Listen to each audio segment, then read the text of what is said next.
7 of the one and only Ivan. Once upon a time. All night, Ruby moans and sniffles. I pace my domain. I don't want to fall asleep in case she needs something. Ivan, Bob says gently, get some sleep, please, for your sake and for mine. Bob can't sleep unless he is on my stomach. I hear a stirring. Ivan? Ruby calls. I rush to my window. Ruby, are you all right? I miss Aunt Stella, Ruby sobs. And I miss my mom and my sisters and my aunts and my cousins too. I know, I say, because it's all I can think of. Ruby sniffles. I can't sleep. Do you know any stories the way Aunt Stella did? Not really, I admit. Stories were Stella's specialty. Tell me a story about when you were little, Ruby pleads. She puts her trunk between the bars. Please, Ivan. I scratch the back of my head. I don't remember things, Ruby, I admit. It's true, Bob says, trying to be helpful. Ivan has a terrible memory. He's the opposite of an elephant. Ruby lets out a long, shivery breath. Oh, well. That's okay. Night, Ivan. And Bob. I listen to Ruby's soft sobs for long, horrible minutes. Then I hear myself saying, once upon a time, there was a gorilla named Ivan. And slowly and deliberately, I try to remember. The grunt. I was born in a place humans call Central Africa, in a dense rainforest so beautiful no crayons could ever do it justice. Gorillas don't name their newborns right away the way humans do. We get to know our babies first. We wait to see hints of what might yet be. When they saw how much she loved to chase me around the forest, my parents decided on my twin sister's name, Tag. Oh, how I loved to play tag with my sister. She was nimble, but when I got too close, she would leap onto my unsuspecting father. Then I would join her, and we would bounce on that tolerant belly until he gave us the grunt, the rooting pig sound that meant enough. That game never got old, although my father might have disagreed. Mud. It didn't take long for my parents to find my name. All day long, every day, I made pictures. I drew on rocks and bark and my poor mother's back. I used the sap from leaves. I used the juice from fruit. But mostly, I used mud. And that is why they called me Mud. To a human, mud might not sound like much. But to me, it was everything. Protector. My family, which humans call a troop, was just like any other gorilla family. There were 10 of us. My father, the silverback, my mother and 3 other adult females, a juvenile male called a blackback, and 2 other young gorillas. Tag and I were the babies of the group. We squabbled now and then, as families will, but my father knew how to keep us in line with a simple scowl. And for the most part, we were happy to do what we were meant to do, to feed and forage and nap and play. My father was a master at leading us to the ripest fruit for our morning feast and the finest branches for our night nests. He was everything a silverback is meant to be: a guide, a teacher, a protector. And nobody could chest beat like my father. A perfect life. Gorilla babies and elephant babies and human babies are not so different, except that a gorilla gets to spend the day riding on his mother's back, like a cowboy on a horse. It's a pretty great system, from the baby's point of view. Slowly, carefully, a young gorilla begins to venture farther and farther away from the safety of his mother's arms.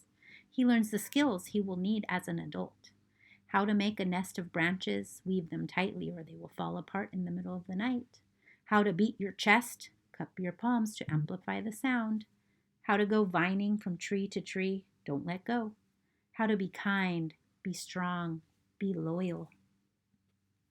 Growing up gorilla is just like any other kind of growing up. You make mistakes. You play. You learn. You do it all over again. It was, for a while, a perfect life. The end. One day, a still day when the hot air hummed, the humans came. Vine. After they captured my sister and me, they put us in a cramped, dark crate that smelled of urine and fear. Somehow I knew that in order to live, I had to let my old life die.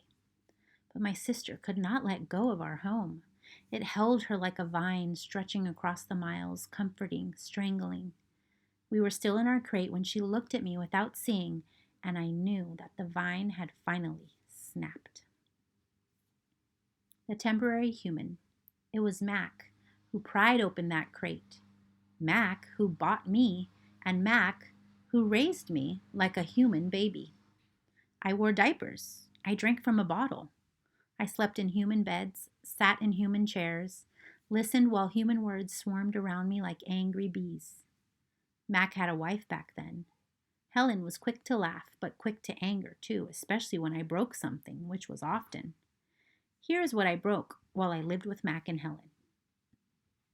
1 crib, 46 glasses, 7 lamps, 1 couch, 3 shower curtains, 3 shower curtain rods, 1 blender, 1 TV, 1 radio, 3 toes, my own. I broke the blender when I squeezed 3 tubes of toothpaste and a bottle of glue into it. I broke my toes attempting to swing from a lamp fixture on the ceiling. I broke 46 glasses. Well, it turns out there are many ways to break a glass. Every weekend, Mac and Helen took me in their convertible to a fast food restaurant where they ordered me French fries and a strawberry shake.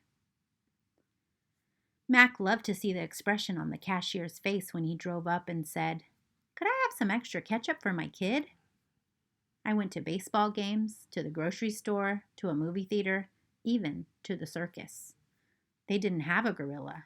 I rode a little motorbike and blew out candles on a birthday cake. My life as a human was a glamorous one, although my parents, traditional sorts, would not have approved. Hunger. In my new life as a human, I was well tended. I ate lettuce leaves with Thousand Island dressing and caramel apples and popcorn with butter. My belly ballooned. But hunger, like food, comes in many shapes and colors. At night, lying alone in my poo pajamas, I felt hungry for the skilled touch of a grooming friend, for the cheerful grunts of a play fight, for the easy safety of my nearby troop foraging through shadows. Remember what happened to Tag, I told myself. Don't think about the jungle. Still, sometimes I lay awake, wishing for the warmth of another just like me, asleep in a night nest of tender prayer plant leaves. I liked having sips of soda poured into my mouth like a bubbling waterfall, but every now and then I longed to search for a tender stalk of arrowroot, to feel the tease of a mango just out of reach. Still life. One day, Helen came home with something large and flat, wrapped in brown paper. "Look what I bought today," she said excitedly as she tore off the paper. "A painting to go over the living room couch."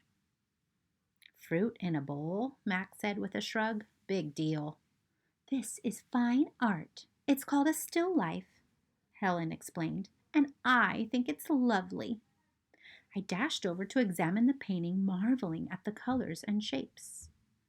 "See," said Mac's wife. "Ivan likes it." "Ivan likes to roll up poop and throw it at squirrels," Mac said. I couldn't take my eyes off the apples and bananas and grapes in the picture. They looked so real, so inviting, so edible. I reached out to touch a grape, and Helen slapped my hand. "Bad boy, Ivan, don't touch." She jerked her thumb at Mac. "Honey, go get a hammer and a nail, would ya?" While Mac and Helen were busy in the living room, I wandered into the kitchen. A cake covered in thick chocolate frosting sat on the counter. I like cake, love it in fact, but it wasn't eating I was thinking about. It was painting. The frosting peaked and dipped like waves on a tiny pond. It looked rich and gooey, dark and smooth. It looked like mud. I scooped up a handful of frosting. I scooped up another. I headed to the refrigerator door. It was perfect, an empty, white, waiting canvas. The frosting wasn't as easy to work with as jungle mud. It was stickier and, of course, more tempting to eat. But I kept at it. I scraped off every last bit of that frosting. I may have eaten a little cake, too. I don't remember what I was trying to paint. A banana, most likely. I suppose I knew I was going to get in trouble. But at that moment, I just didn't care. I wanted to make something, anything, the way I used to. I wanted to be an artist again. Punishment. I soon learned that humans can screech even louder than monkeys. After that, I was never allowed in the kitchen. Babies. Back in those days, the Big Top Mall was smaller. It had a pony ride, a wooden train that bustled around the parking lot, a few bedraggled parrots, and a surly spider monkey.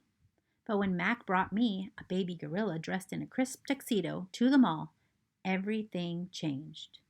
People came from far and wide to have their pictures taken with me. They brought me blocks and a toy guitar. They held me in their laps. Once, I even held a baby in mine. She was small and slippery. Bubbles flowed from her lips. She squeezed my fingers. Her rear was puffy with padding. Her legs bowed like bent twigs. I made a face. She made a face. I grunted. She grunted. I was so afraid she would fall that I squeezed her tightly, and her mother yanked her away. I wonder if my mother ever worried about dropping us. We always held on, but that's easier to do when your mother is furry. Human babies are an ugly lot, but their eyes are like our babies' eyes, too big for their faces and for the world.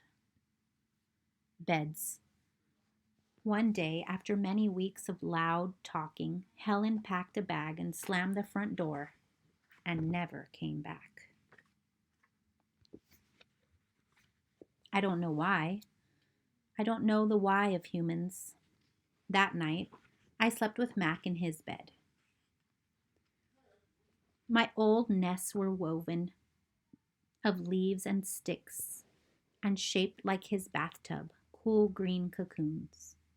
Mac's bed, like mine, was flat, hot, without sticks or stars. Still, he made a sleeping sound like the rumble my father used to make when all was well, a sound from deep inside the belly.